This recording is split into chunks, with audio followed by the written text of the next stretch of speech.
Listen, I love Alex Hormozi and $100 million offers as much as the next person.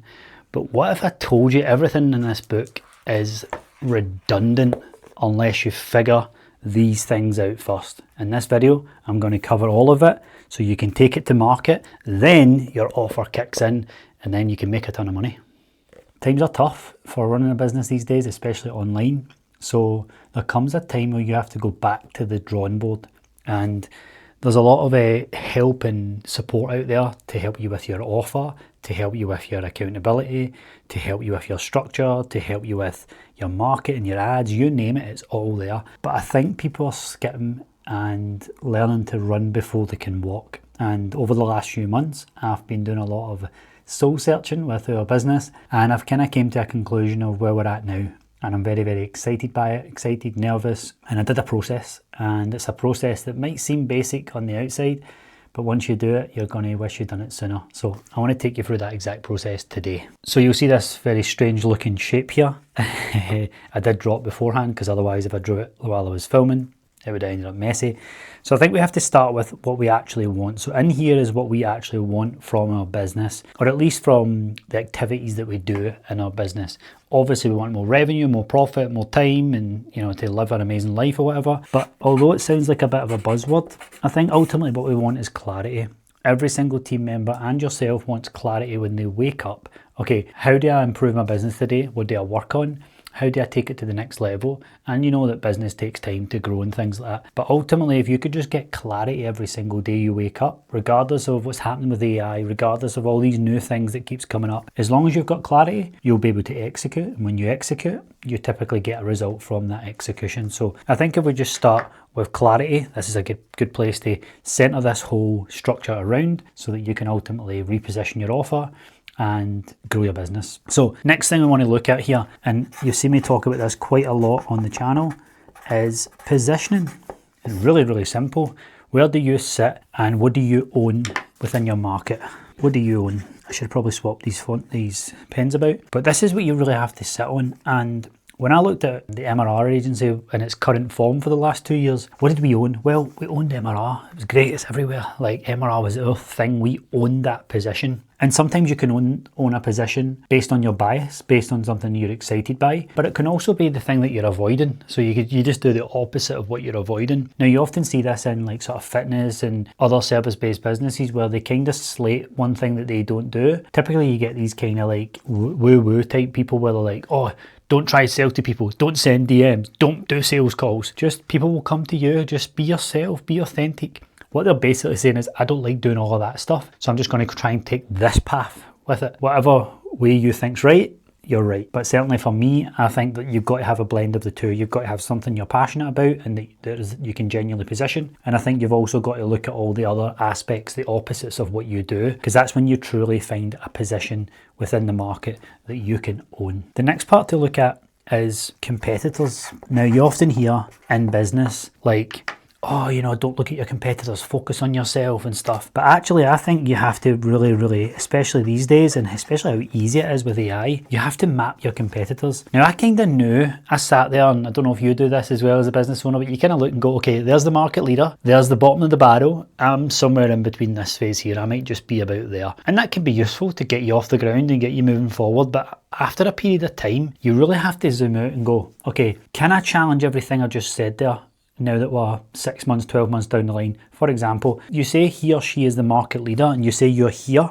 What evidence have you got to back that up? Oh, people tell me that they signed up with them and everybody always seems to go with that person. It's like, so what, they're the market leader? Oh, they've been in there the longest. It's like, well, what are they owning? What position do they own? And so you start to go through this sort of thought process and you start to uncover little things that you wouldn't have otherwise because you've just sat there with your own bias towards things. And so when I recently mapped out competitors, and I did this for fitnessads.ai, I mapped out the competitive landscape, and 9 times out of 10, it was new things that I didn't really realize were a thing. For example, I was like, okay, fitness ads AI, I'm selling to coaches, gym owners, or like the biggest, friction point will be they hire an agency.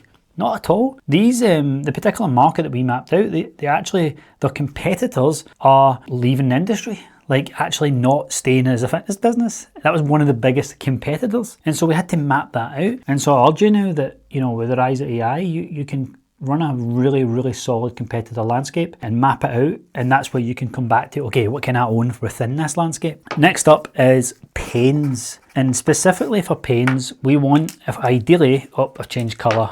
Let me go back over this because this will really, really hurt the people who have maybe got some OCD. Pains. So what we need to look at when it comes to pains is bleeding neck. So bleeding neck pain problems. You have to think about that. Like if you know your position, if you do some competitor analysis and map out the landscape and your niche and your market, where is the bleeding neck problems? Now again, this is heavily biased. So when I was a personal trainer, I struggled with 1 or 2 or 3 things. Like that's what I struggled with. So then I become a fitness mentor, a business coach, and then I'm marketing to these personal trainers all through the same story and lens that I had with those 3 things. Later day I realised that certain personal trainers are like, yeah, I don't struggle with that, I struggle with this. And I'm like, really? That came really easy to me. And can you see how your business is just built up on all these bias? Like that you've got from your own experience. Your experience can be valuable, but it only takes you so far. Everybody's unique story and point of view of the world is different. So you can't like hang your hat on it. And so you need to get obsessed with these bleeding neck problems. And again, you can research them. AI is very, very good at it. You can search all these places in the internet and really find it. Like I always felt that coaches wanted to scale their business and do all these things, but it turned out that was the public version of it. When I did some market research and looked for the bleeding neck problems, I actually found that coaches just wanted stability and security. And I was like, really? That's interesting. Because whenever I asked a coach or a gym owner or a personal trainer, whatever, what their goals were and what they wanted to achieve and get out of running their business, they often defaulted to, I want to do big things. And it's just ego and bravado. But you ask them privately, stability, security. And that's why MRR was born. So that moves us on to the next point, which is ideal client. Now you've heard this a million times, like who's your ideal client? What do you want to get? Like who are they? What's their persona? Let's build an ideal client profile and all these types of things. But when was the last time you revisited this? And I mean do it very sternly. Don't look at it through the lens of like, because what happens when businesses do this, they go, yeah, this is my ideal client. But no, I don't mind having them as well and you start to think like, well, if I go too specific here, I'm not going to make any money. And so your ideal client's actually just an amalgamation of like some good people, some okay people, and some things you would tolerate with, which is not what you want. So you want to have just like a one-liner that explains this ideal client. And it'll that's the top down, and it'll flood into your market, and from there, you're not disqualifying everybody else here by just picking that one ideal client. So don't think that. So next we move on to your counter angle. What is your counter angle? Essentially, it's similar to what you own, but you've got to think about this as like, I should have probably used a thinner pen, what nobody is saying.